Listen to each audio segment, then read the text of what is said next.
The willingness of all Americans, men and women, young and old, to serve in the Peace Corps, to serve in all parts of the world, is one of the most encouraging manifestations of the American spirit that this country has seen in many years.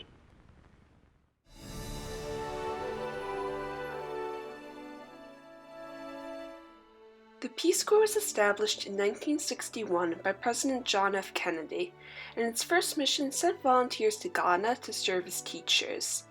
These first Peace Corps volunteers explored a new form of grassroots volunteering and person-to-person diplomacy, and their encounters with the Ghanaian people led to an invaluable exchange of cultural understanding.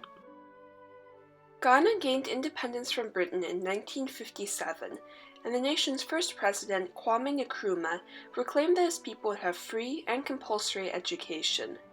However, decades of British imperialism and exploitation had left Ghana impoverished, uneducated, and lacking the trained teachers needed to educate the nation. The Soviets had already begun to send educated young citizens to fill skilled positions in Africa, and the United States needed a similar program to combat their influence. Decolonization and the Cold War set the stage for the beginning of the Peace Corps, but it was a young senator and 1960 presidential candidate who brought the idea to life. John F. Kennedy announced the idea of a Peace Corps in a campaign speech at the University of Michigan, challenging 10,000 students. How many of you who are going to be doctors are willing to spend your days in Ghana, technicians or engineers? How many of you are willing to work in the Foreign Service and spend your lives traveling around the world? Kennedy continued the same rhetoric in his famous inaugural speech. My fellow citizens of the world, ask not what America will do for you, but what together we can do for the freedom of man. The young, idealistic population responded enthusiastically, sending over 25,000 letters volunteering to serve in the Peace Corps in the first 3 months of his presidency. On March 1, 1961, Kennedy signed an executive order creating the Peace Corps. In April 1961, Sergeant Shriver, the first director of the Peace Corps, traveled the world trying to solicit invitations for Peace Corps volunteers.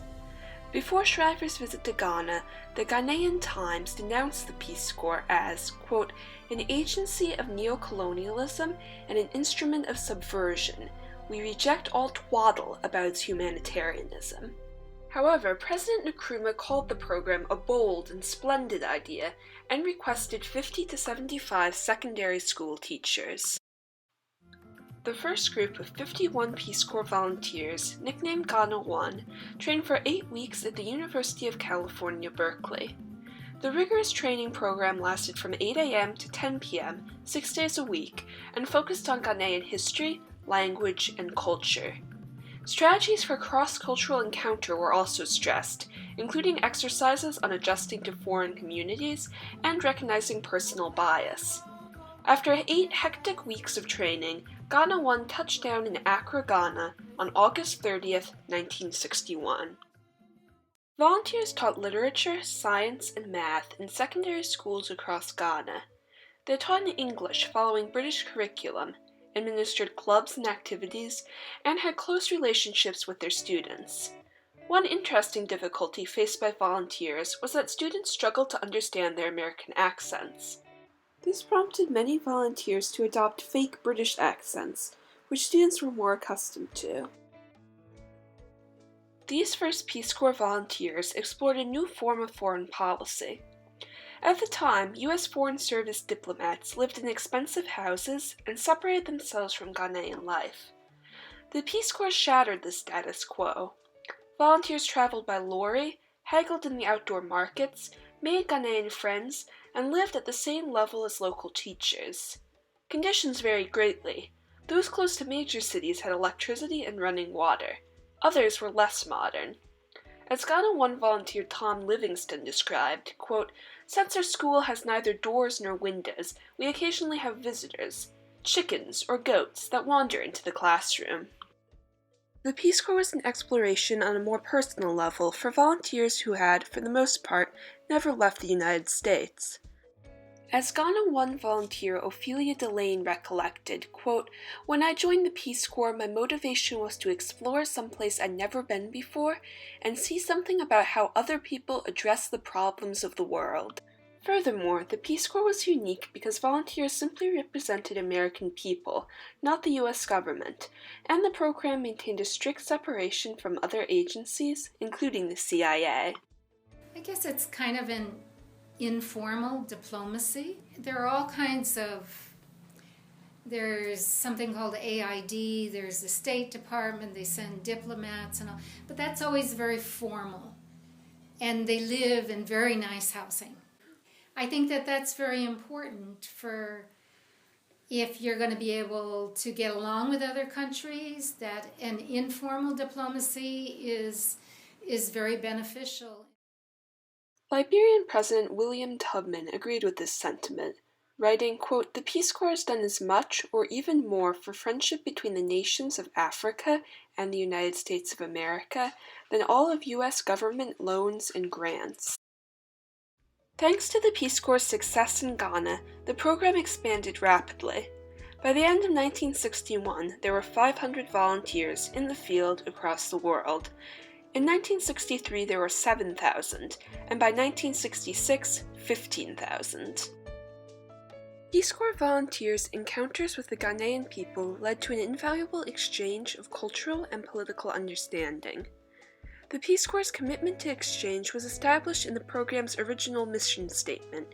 Quote, "The goals of the Peace Corps are to promote a better understanding of Americans on the part of the people served, and to promote a better understanding of other peoples on the part of Americans." In the 1960s, few Ghanaians had seen an American who wasn't a soldier, businessman, or wealthy tourist, and many Americans had never even heard of Ghana. The Peace Corps allowed for an exchange of understanding. Ghanaians saw a different kind of American who spoke their language and lived beside them, and American volunteers became intimately aware of Ghanaian culture and history. I think what I think of as the Peace Corps' mission is that it's supposed to help promote peace. I'm not sure if it does that, but it does promote friendships and people getting to know someone from another culture. Because of the press and excitement surrounding the Peace Corps in Ghana, the exchange of knowledge reached the entire nation. Through volunteer letters, articles, and even a pen pal program, America's eyes were open to African life. Plus, returning volunteers found jobs in the State Department and World Affairs Council, and used their newfound knowledge to shape future policy. The program had a profound impact on the opinions of future Ghanaian generations, as 60% of Ghanaian secondary school students in the early 60s had a Peace Corps volunteer as a teacher. As one Nigerian student wrote, quote, "The Peace Corps corrects the mass ignorance of our people about Americans. One of the aims of the Peace Corps is to be a forum for cultural exchange which, by promoting understanding and mutual respect, may bring peace to the world." The Peace Corps' legacy of exploration and exchange is still alive today. Since its establishment in 1961, over 200,000 Americans of all ages have served in 140 countries worldwide. In Ghana, students continue to learn about America, and volunteers continue to bring their newfound knowledge back to the States. I believe that it's undoubted that the Peace Corps program fosters an understanding between Africa and the United States, and it's worthwhile. I'm very, very proud that many years after, we still have that partnership. The Peace Corps is still valuable today. Missions have broadened to include medicine and women's rights, but the fabric of the program is the same as 50 years ago, with the same focus on education, grassroots volunteering, and person-to-person diplomacy. Sergeant Shriver said it all in his 1982 speech commemorating the Peace Corps' influence. Quote, "The Peace Corps has brought learning to tens and thousands of children, opened up new worlds for hundreds of villages, brought new meaning and perspective into the lives of thousands of Americans, and shown the face of America which many never dreamed existed."